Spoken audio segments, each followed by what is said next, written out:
morning dear students, welcome back to my channel.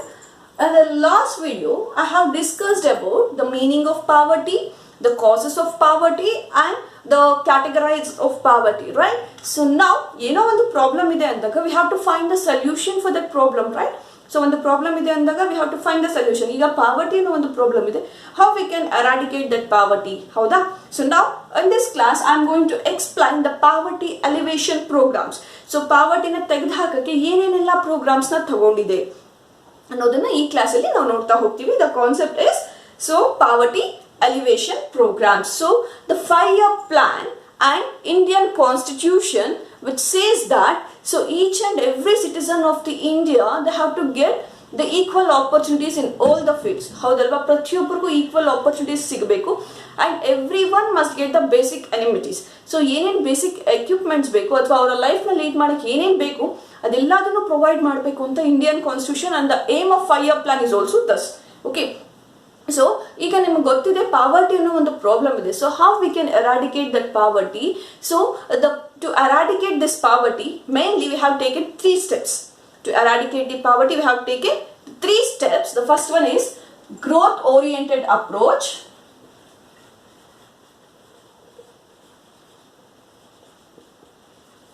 Second one is income and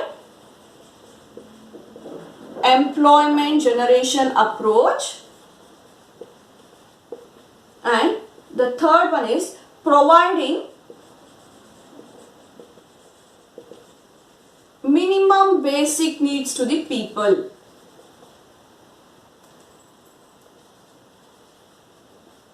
So these are the 3 approaches the government has been implemented to eradicate poverty. Yadu growth oriented approach, income and employment generation approach, and the third one is providing minimum basic needs. Okay, so the 3 approaches na itkondu the government is trying to eradicate the poverty. Now the first one is growth oriented approach. Yen heluತ್ತೆ ಈ growth oriented approach? So this growth oriented approach was aimed to increase GDP and per capita income. It's simple ಆಗಿ ನೆನಪಿಟ್ಕೊಂಡು ಹೋಗಿ.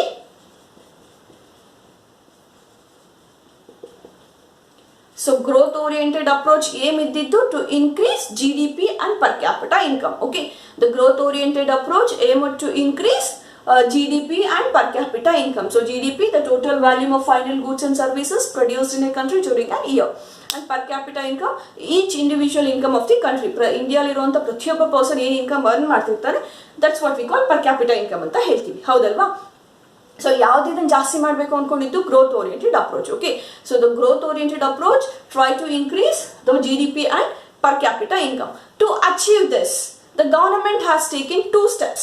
ಇದೆರಡನ್ನು achieve ಮಾಡಕ್ಕೆ government 2 steps ನ ತಗೊಳ್ತು. ಯಾವ್ದು 2 steps? So the 2 steps are rapid industrialization, and to increase this GDP and per capita income the government has taken 2 steps. The 2 steps are rapid industrialization and proper implementation of land reforms. Okay, land reforms ಮತ್ತೆ ಯಾವುದು rapid industrialization ಮಾಡಿದ್ರೆ we rapid green revolution. Okay, to achieve this GDP and per capita income, the government has taken 2 steps. The first is rapid industrialization and the second one is green revolution. Okay, ಈ 2 ದನ್ನ achieve ಮಾಡಕ್ಕೆ the government has taken 2 steps. ಒಂದು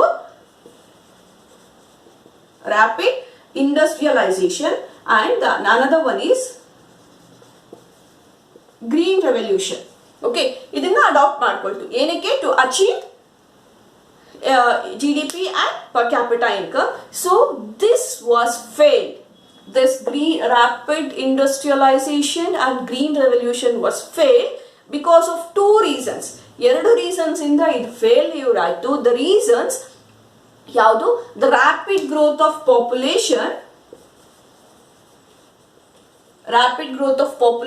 and unequal distribution of land and other assets, improper implementation of land reforms. So proper agi land reforms implementation ಆಗದೆ ಇದ್ದಿದ್ರಿಂದ so this was failed. ಇದನ್ನ ನೀವು simple ಆಗಿ ನೆನಪಿಟ್ಕೊಂಬಿಡಿ. Growth oriented approach 2:2:2 ಅಂತ ನಾನು ಹೇಳ್ತಿರ್ತೀನಿ.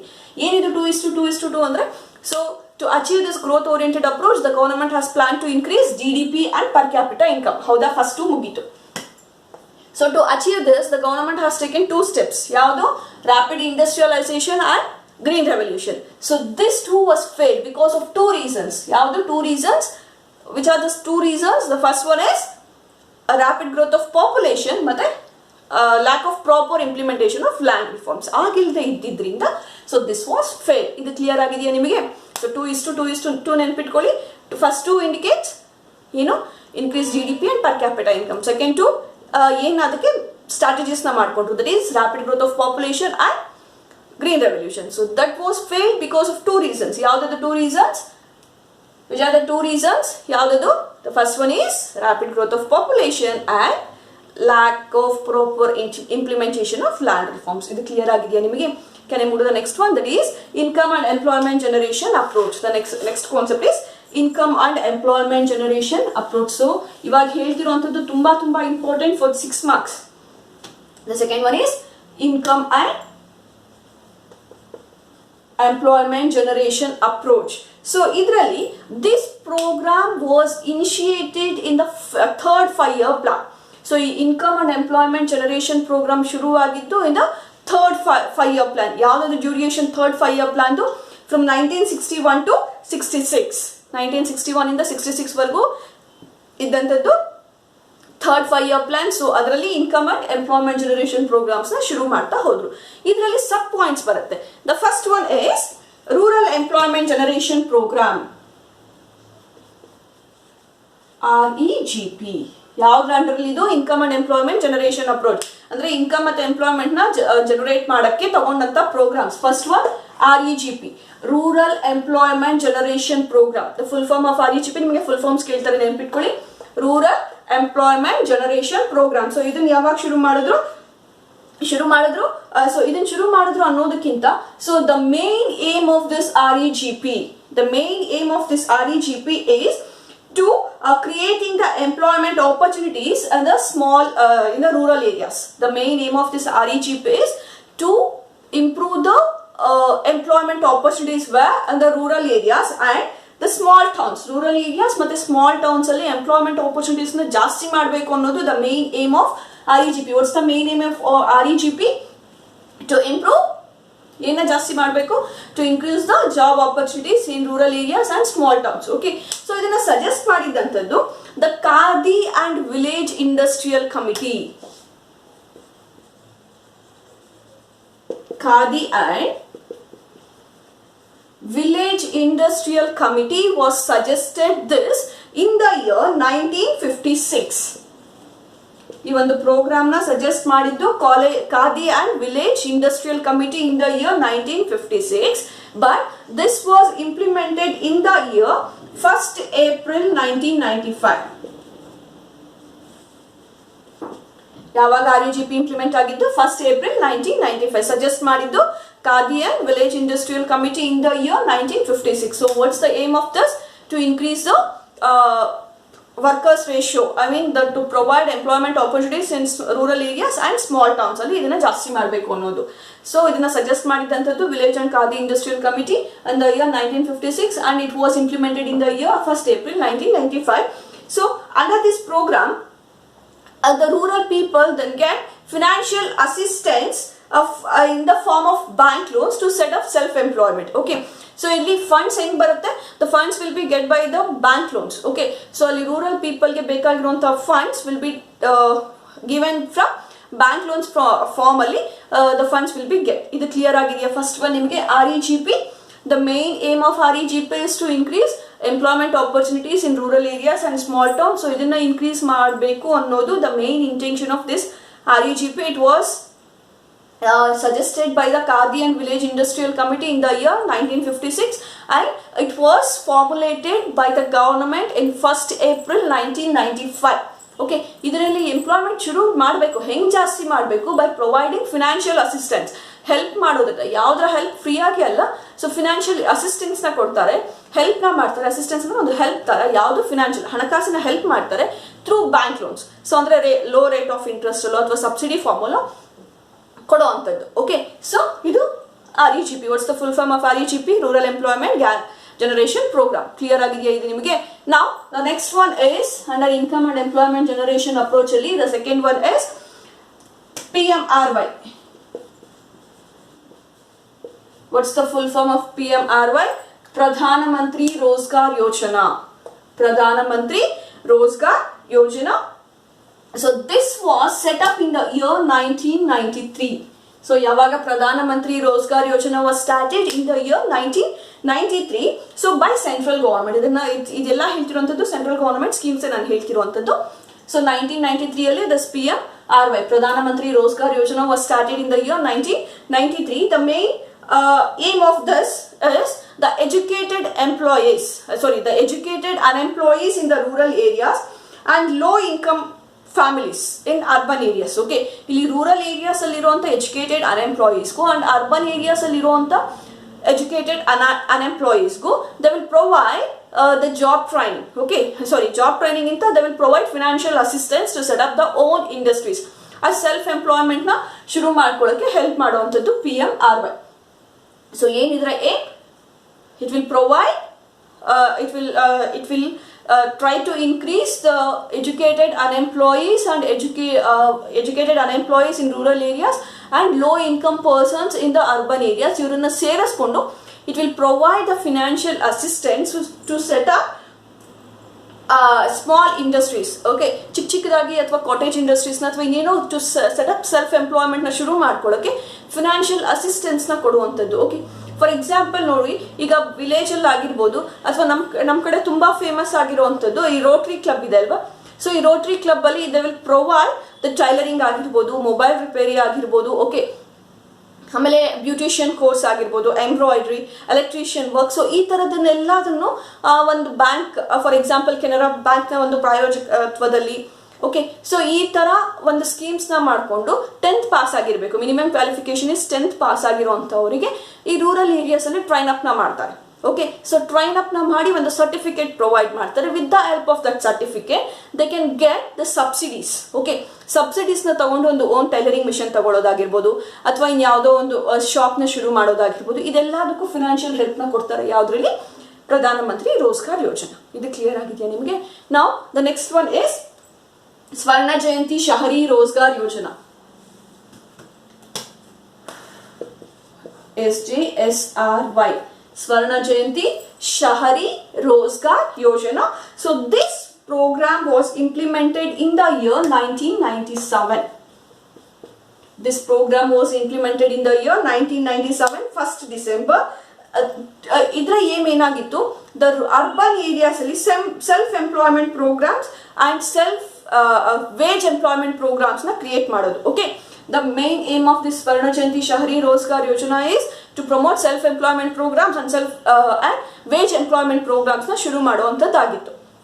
Okay, self employment ನ ಶುರು ಮಾಡೋದು ಮತ್ತೆ ವೇಜ್ ಎಂಪ್ಲಾಯ್ಮೆಂಟ್ ನ ಶುರು ಮಾಡುವಂತದ್ದು the main aim of this Swarna Jayanti Shahari Rozgar Yojana. So ಇದ್ರಲ್ಲಿ ಏನ್ ಮಾಡ್ತಿದ್ರು? Earlier the financial assistance was provided by the banking system ಇಂದ ಲೋನ್ಸ್ ನ ಕೊಡ್ತಾ ಇದ್ರು. ಬಟ್ ನಾವು ಈಗ ಏನ್ ಮಾಡ್ತಾ ಇದೆ? So with the help of self help groups, rural areas ಅಲ್ಲಿ ಆಗಿರ್ಬೋದು ಅಥವಾ ಅರ್ಬನ್ ಏರಿಯಾಸ್ ಅಲ್ಲಿ ಆಗಿರ್ಬೋದು, ಒಂದು ಗ್ರೂಪ್ಗಳನ್ನ ಮಾಡ್ಕೊಂಡಿರ್ತಾರೆ. ನಿಮಗೆ ತುಂಬಾ ಫೆಮಿಲಿಯರ್ ಇರುತ್ತೆ ಅನ್ಕೊಳ್ತೀನಿ ಅಲ್ವಾ, ಸ್ವಸಹಾಯ ಸಂಘಗಳು, ಸ್ತ್ರೀ ಶಕ್ತಿ ಸಂಘಗಳು ಅಂತ, ಹೌದಾ? ಸೊ ಅಲ್ಲಿ ಒಂದು ಗ್ರೂಪ್ ನ ಮಾಡ್ಕೊಂಡು ಅವರಲ್ಲೇ ವಾರಕ್ಕೆ 10 ರೂಪಿ 20 ರೂಪೀಸ್ ಅಂತ ಒಂದು ಸ್ಮಾಲ್ ಅಮೌಂಟ್ ನ ಒಂದು ಅಕ್ಯುಮುಲೇಟ್ ಮಾಡ್ಕೊಳ್ತಾರೆ. ಆಫ್ಟರ್ ದಟ್ ಯಾರಿಗೆ ನೀಡ್ ಇರುತ್ತೋ they will give it as A loan. ಹೌದಾ? ಆ ಲೋನ್ಗೆ ಒಂದು ಸ್ವಲ್ಪ ಇಂಟ್ರೆಸ್ಟ್ ನ ಚಾರ್ಜ್ ಮಾಡ್ತಾ ಹೋಗ್ತಾರೆ, ಹೌದಲ್ವಾ? ಸೊ ಅದರಿಂದ ಅವ್ರಿಗೇನೋ ಒಂದು 20,000 30,000 ಸಿಗುತ್ತೆ ಅಂದಾಗ so they will purchase A cow ಆಗಿರ್ಬೋದು, ಇನ್ಯಾವುದೋ ಒಂದು ಬಿಸ್ನೆಸ್ ನ ಶುರು ಮಾಡ್ತಾ ಹೋಗ್ಬೋದು, ಹೌದಲ್ವಾ? ಸೊ ಫಸ್ಟ್ ಈ ತರ ಮಾಡ್ತಿದ್ರು. After that the banks will provide the loans to the self help groups with very less rate of interest, or sometimes the rate of interest will be 0. Okay, so ಈ scheme ಅಲ್ಲಿ self help groups ಗೆ free ಅಥವಾ free ಅನ್ನೋದಕ್ಕಿಂತ low rate of interest, less rate of interest ಅಲ್ಲಿ loans ನ ಸಿಗುತ್ತೆ to set up self employment ನ ಶುರು ಮಾಡ್ಕೊಳ್ಳೋಕೆ. ಇದು ಕ್ಲಿಯರ್ ಆಗಿದೆಯಾ ನಿಮಗೆ? ಅಂದ್ರೆ ಇಲ್ಲಿ ಗ್ರೂಪ್ಸ್ ನ ಫಾರ್ಮುಲೇಟ್ ಮಾಡ್ಕೋಬೇಕು. ಅಂಡ್ ನಾವ್ the next one is Mahatma MGNREGA.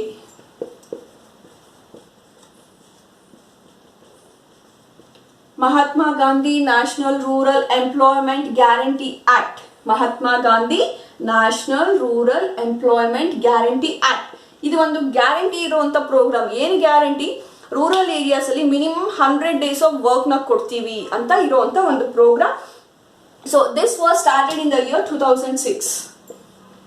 Okay, so ಇಲ್ಲಿ if the person have ability to work, he will get the physical work for the sake of 100 days. So minimum 100 days ಗೆ ಒಂದು job ಸಿಗುವಂಥದ್ದು ಅದು physical work. ಅಂದರೆ ಈಗ ನಿಮ್ಮ ಹಳ್ಳಿಗಳಲ್ಲಿ ನೀವು ಅಬ್ಸರ್ವ್ ಮಾಡಿರ್ಬೋದು, ಈ ಕೃಷಿ ಹೊಂಡ ಅಂತ ಮಾಡ್ತಾರೆ, ಹೌದಾ? ಕೃಷಿ ಹೊಂಡ ಆಗಿರ್ಬೋದು ಅಥವಾ ಈ ಗುಣಿ ಕಡ್ಡಿ ಮಾಡಿಸೋ ಅಂಥದ್ದಾಗಿರ್ಬೋದು, ಇದಕ್ಕೆಲ್ಲಾನು ಅಥವಾ ಡ್ರಿಪ್ ಮಾಡುವಂಥದ್ದಾಗಿರ್ಬೋದು, ಇಂಥ ಪ್ರೋಗ್ರಾಮ್ಸ್ ಎಲ್ಲದಕ್ಕೂ they will utilise the local members. Okay, ಊರಲ್ಲಿರೋವಂಥವ್ರನ್ನ ತಗೊಳ್ತಾರೆ ಕೆಲಸಕ್ಕೆ ಅಂತ. ಆ್ಯಂಡ್ ಅವ್ರಿಗೆ ಏನು ಮಾಡ್ತಾರೆ, with the help of the job card. Okay, job ಕಾರ್ಡ್ನ ರಿಜಿಸ್ಟರ್ ಮಾಡಿದರೆ ಆ ಜಾಬ್ ಕಾರ್ಡ್ಗೆ ಗೌರ್ಮೆಂಟಿಂದ ಅವರ ಅಕೌಂಟ್ಗೆ ಅಮೌಂಟ್ ಟ್ರಾನ್ಸ್ಫರ್ ಆಗ್ತಾ ಹೋಗುತ್ತೆ. ಓಕೆ, ಇದು MGNREGA ಅಂದರೆ ಎಲ್ಲಾದರೂ ಅಣೆಕಟ್ಟೆಗಳು ಕಟ್ತಾ ಇದ್ರೆ, ಕಾಲುವೆ ತೋಡ್ತಾ ಇದ್ರೆ ಅಂಥದ್ರಲ್ಲಿ ರೂರಲ್ ಲೊಕ್ಯಾಲಿಟಿಲಿ ಇರೋವಂಥವ್ರನ್ನ ಯುಟಿಲೈಸ್ ಮಾಡ್ಕೋಬೇಕು ಅನ್ನೋದು MGNREGA. It was implemented in the year 2006. But ಈಗ ಏನು ಮಾಡ್ತಿದ್ದಾರೆ, ಇಲ್ಲಿ ಎಂಪ್ಲಾಯ್ಮೆಂಟ್ ಆಪರ್ಚುನಿಟಿ ಕ್ರಿಯೇಟ್ ಆಗ್ತಿದೆಯೋ ಇಲ್ವೋ ಗೊತ್ತಿಲ್ಲ. ಫಾರ್ ಎಕ್ಸಾಂಪಲ್, ಒಂದು ಕೃಷಿ ಹೊಂಡ ತೆಗಿಬೇಕು ಅಂದರೆ with the help of that human resource, so ಜನರನ್ನ ಉಪಯೋಗಿಸ್ಕೊಂಡು ನಾವು ಕೃಷಿ ಹೊಂಡ ತೆಗಿತೀವಿ ಅಂದಾಗ usually it will take 1 week. ಹೌದಾ, ಅಷ್ಟು ಡೆಪ್ತ್ ಹೋಗಬೇಕು ಒಂದು 10 members ಅಂದಾಗ. But with the help of JCB within 2 hours the work will be done. ಹೌದಾ, ಆಗ ಏನು ಮಾಡ್ತಾರೆ, the owners of the land ಏನು ಮಾಡ್ತಾ ಇದ್ದಾರೆ, they are taking the help of the JCPs and they will finish that work. But ಊರಲ್ಲೇ ಇರುವಂಥವ್ರ ಜನರಿಂದ ಒಂದು ಸ್ವಲ್ಪ ಕಾರ್ಡ್ಗಳನ್ನ ಸುಮ್ಮನೆ ಕಲೆಕ್ಟ್ ಮಾಡಿಕೊಂಡು ಕೊಟ್ಟಿರ್ತಾರೆ. ಯಾವಾಗ ದುಡ್ಡು ಬರುತ್ತೆ, amount will be transfer to that persons, ಯಾರು ಜಾಬ್ ಕಾರ್ಡ್ ಹೋಲ್ಡರ್ಸ್ ಇದ್ದಾರೋ ಅವ್ರಿಗೆ ಅಮೌಂಟ್ ಹೋಗುತ್ತೆ. ಆ ಅಮೌಂಟ್ನ ಅದರಲ್ಲಿ ಫಾರ್ ಎಕ್ಸಾಂಪಲ್ ಪರ್ ಪರ್ಸನ್ಗೆ 1000 ರೂಪಿ ಬಂದಿದೆ 4 days ವರ್ಕ್ ಮಾಡಿದ್ದಕ್ಕೆ ಅಂದಾಗ ಅವ್ನಿಗೊಂದು 200 ರೂಪೀಸ್ನ ಬಿಟ್ಬಿಡೋದು, ಮಿಕ್ಕಿರೋ 800ನ ವಿತ್ಡ್ರಾ ಮಾಡ್ಕೊಳಕ್ಕೆ ಹೋಗೋದು. ಅಂದರೆ ಇದು ಜನರನ್ನ ಸೋಮಾರಿಗಳಾಗಿ ಮಾಡ್ತಾ ಇದೆ. Without the working they are getting income. Okay, so these are the programmes which help to create income and employment generation approach. Now the next one is third one, providing minimum basic needs.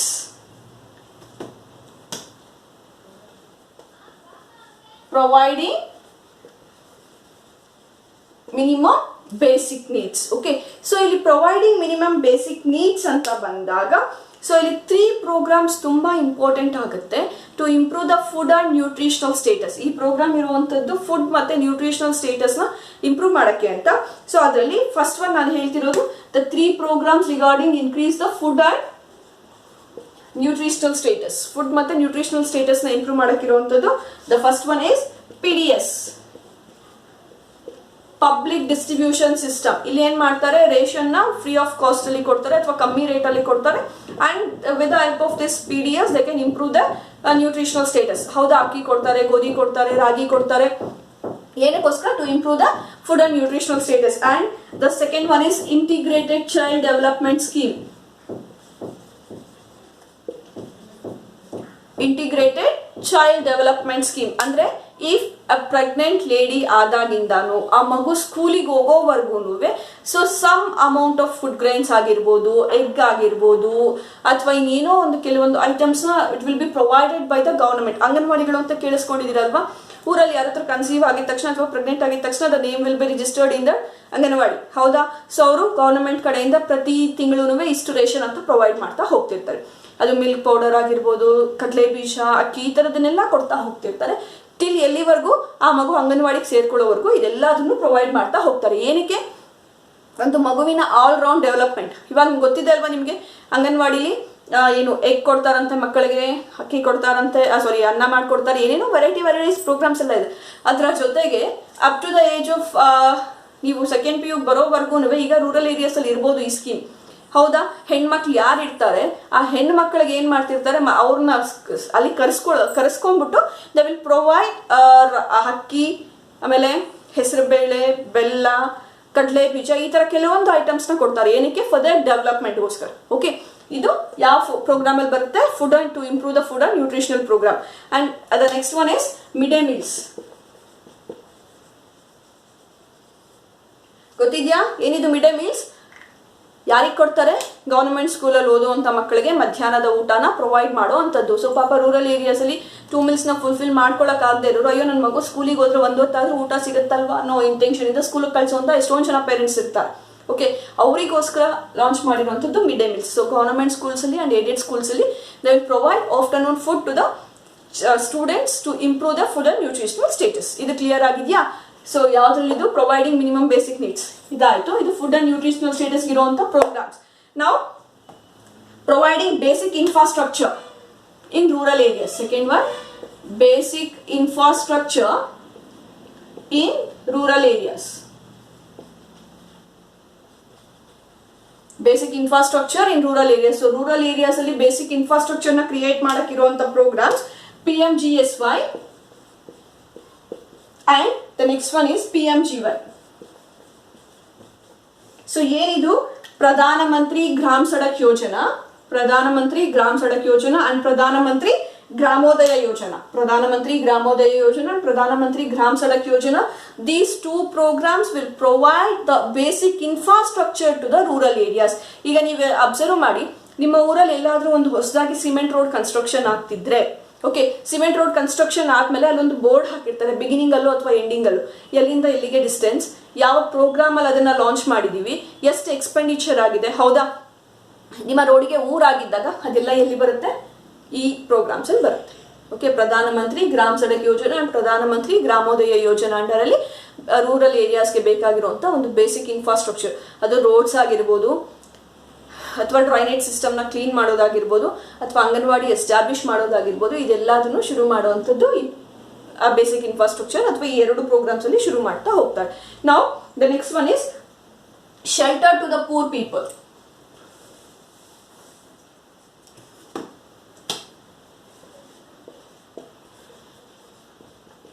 So poor ಪರ್ಸನ್ಸ್ಗೆ ಮನೆಗಳನ್ನ ಕಟ್ಕೊಡಕ್ಕಿರುವಂತ programme shelter to the poor people. The first one is Indira Awas Yojana,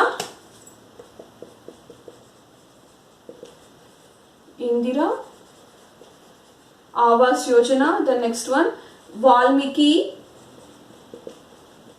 Ambedkar Awas Yojana and the next one Basava Vasati Yojana.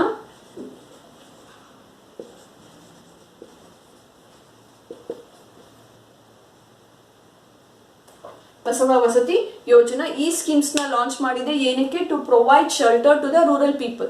So Indira Awas Yojana ಅಲ್ಲಿ ನಿಮಗೆ ನೆನಪಿರ್ಲಿ, rural areas ಅಲ್ಲಿ ಯಾರಿಗೆ ಮನೇನೂ ಇಲ್ಲದೆ ಇರ್ತಾರೋ ಅವರಿಗೆ ಗವರ್ನಮೆಂಟೇ ಒಂದು ಸ್ವಲ್ಪ ಲ್ಯಾಂಡ್ ನ ಪ್ರೊವೈಡ್ ಮಾಡಿ ಅಲ್ಲಿ ಒಂದು 2 lakhs ವರ್ಗು ಎಕ್ಸ್ಪೆಂಡಿಚರ್ ಮಾಡಿ ಮನೆ ಕಟ್ಕೊಳ್ಳೋಕೆ ಹೆಲ್ಪ್ ಮಾಡುವಂಥದ್ದು ಇಂದಿರಾ ಆವಾಸ್ ಯೋಜನಾ. ಓಕೆ, ಎಲ್ಲರಿಗೂ. ಸೊ ಈ ವಾಲ್ಮೀಕಿ ಅಂಬೇಡ್ಕರ್ ಆವಾಸ್ ಯೋಜನಾ ಏನಿದೆ ಇದರಲ್ಲಿ scheduled caste and scheduled tribe ಅವರಿಗೆ, ಸೊ ಮನೆ ಇಲ್ಲದೆ ಇರುವಂತವರಿಗೆ they will provide place with a place and house both. Okay, ಮನೆ ಕಟ್ಕೊಳ್ಳೋಕೆ ಜಾಗ ಮತ್ತೆ ಏನು ಮನೆಗೆ ಬೇಕಾಗಿರೋ ಎಕ್ಸ್ಪೆಂಡಿಚರ್ನೂ ಮಾಡ್ತಾ ಹೋಗುತ್ತೆ ಯಾವುದ್ರಲ್ಲಿ? ವಾಲ್ಮೀಕಿ ಅಂಬೇಡ್ಕರ್ ಆವಾಸ್ ಯೋಜನಾಲಿ. ಆ್ಯಂಡ್ ಈ ಬಸವ ವಸತಿ ಯೋಜನೆ ಇದು ಸ್ಟಾರ್ಟ್ ಆಗಿರೋದು ಕರ್ನಾಟಕಲ್ಲಿ. ಸೊ ರೂರಲ್ ಏರಿಯಾಸ್ ಅಲ್ಲಿ ಯಾರಿಗೆ ಮನೆ ಇಲ್ವೋ ಅವರಿಗೆ ಮನೆ ಕಟ್ಕೊಳ್ಳೋಕೆ ಇರುವಂಥ ಒಂದು ಪ್ರೋಗ್ರಾಮ್. ಓಕೆ, ನಾವು ಇದಾದ್ಮೇಲೆ ನೆಕ್ಸ್ಟ್ ಇರೋವಂಥದ್ದು ಅಲಾಂಗ್ ವಿತ್ ದಿಸ್, ಸೊ ಇದರ ಜೊತೆಗೆ ಸೋಷಿಯಲ್ ಸೆಕ್ಯೂರಿಟಿನ ಬೂಸ್ಟ್ ಅಪ್ ಮಾಡೋಕ್ಕೆ ಅಂತ. ಸೊ ನೀವು ಕೇಳಿಸ್ಕೊಂಡಿರ್ಬೋದು, ಅದರಲ್ಲಿ national social security assistance programme ಅಂದ್ರೆ ಪೆನ್ಷನ್ ಕೊಡೋದಾಗಿರ್ಬೋದು, ವಿಡೋ ಪೆನ್ಷನ್ಸ್ ಆಗಿರ್ಬೋದು, ಅಥವಾ ಈ ಯಾರಿಗೆ ವಿಡೋ ಪೆನ್ಷನ್ಸ್ ಆಗಿರ್ಬೋದು, ಅಥವಾ ಎಲ್ಡರ್ಲಿ ಪೀಪಲ್ಗೆ ಪೆನ್ಷನ್ ಆಗಿರ್ಬೋದು, ಇದೆಲ್ಲದನ್ನು ಪ್ರೊವೈಡ್ ಮಾಡ್ತಾ ಹೋಗ್ತಾರೆ. ಯಾವುದ್ರಲ್ಲಿ? To improve their financial status, ಅವರ ಫಿನಾನ್ಷಿಯಲ್ ಸ್ಟೇಟಸ್ ನ ಇಂಪ್ರೂವ್ ಮಾಡಕ್ಕೆ, ಹೌದಾ? And the next one is Yashaswini Yojana. So ಈ ಯಶಸ್ವಿನಿ ಯೋಜನಾನ ಏನಕ್ಕೆ ಮಾಡ್ತಿದ್ದಾರೆ? So to improve the sex ratio. ಯಾವ ಸೆಕ್ಸ್ ರೇಷಿಯೋ? ಫೀಮೇಲ್ ಸೆಕ್ಸ್ ರೇಷಿಯೋನ ಇಂಪ್ರೂವ್ ಮಾಡೋಕ್ಕೆ ಸ್ಟಾರ್ಟ್ ಮಾಡಿರುವಂತ ಒಂದು ಪ್ರೋಗ್ರಾಮ್ ಯಾವುದದು? ಯಶಸ್ವಿನಿ ಯೋಜನೆ. ಯಶಸ್ವಿನಿ ಯೋಜನೆಯಲ್ಲಿ ಏನಾಗ್ತಾ ಹೋಗುತ್ತೆ? ರೂರಲ್ ಏರಿಯಾಸ್ ಅಲ್ಲಿ ಬೋರ್ನ್ ಆಗಿ ಅಥವಾ ಎಸ್ಪೆಷಲಿ BPL ಕಾರ್ಡ್ ಹೋಲ್ಡರ್ಸ್ಗೆ ಮಗು ಬರ್ತ್ ಆದಾಗ ಒಂದು 10 lakhs ಅಷ್ಟು ಬಾಂಡ್ ನ 10,000 ಅಷ್ಟು ರೂಪೀಸ್ ಬಾಂಡ್ ನ ಪ್ರೊವೈಡ್ ಮಾಡ್ತಾರೆ. ಸೊ ಆ ಬಾಂಡ್ ಏನ್ after the maturity of 15 years ಅದು 1 lakh ಆಗಿ ಕನ್ವರ್ಟ್ ಆಗ್ತಾ ಹೋಗುತ್ತೆ. ಓಕೆ, ಯಾವುದು? ಭಾಗ್ಯಲಕ್ಷ್ಮಿ ಯೋಜನಾ ಅಲ್ಲಿ ಈ ಸ್ಕೀಮ್ ಬರುತ್ತೆ. ಈಗ ಯಶಸ್ವಿನಿ ಯೋಜನಾ ಅಂತ ಬಂದಿದೆ. ಏನಕ್ಕೆ ಯಶಸ್ವಿನಿ ಯೋಜನಾ? ಏನಕ್ಕೆ? ಇನ್ಶೂರೆನ್ಸ್ ಪ್ರೊವೈಡ್ ಮಾಡುವಂಥದ್ದು, ಹೌದಾ? ಅದಾದ್ಮೇಲೆ ಸುಕನ್ಯಾ ಸಮೃದ್ಧಿ ಯೋಜನಾ. ಏನಿದೆ ಸುಕನ್ಯಾ ಸಮೃದ್ಧಿ ಯೋಜನಾ?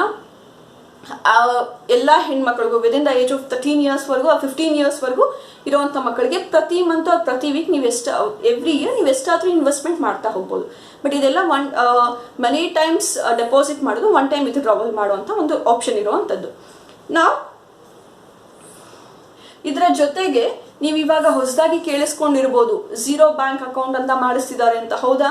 ಏನ್ ಅಂತ ಹೆಸರು ಕೊಟ್ಟಿದೀವಿ ಅದಕ್ಕೆ?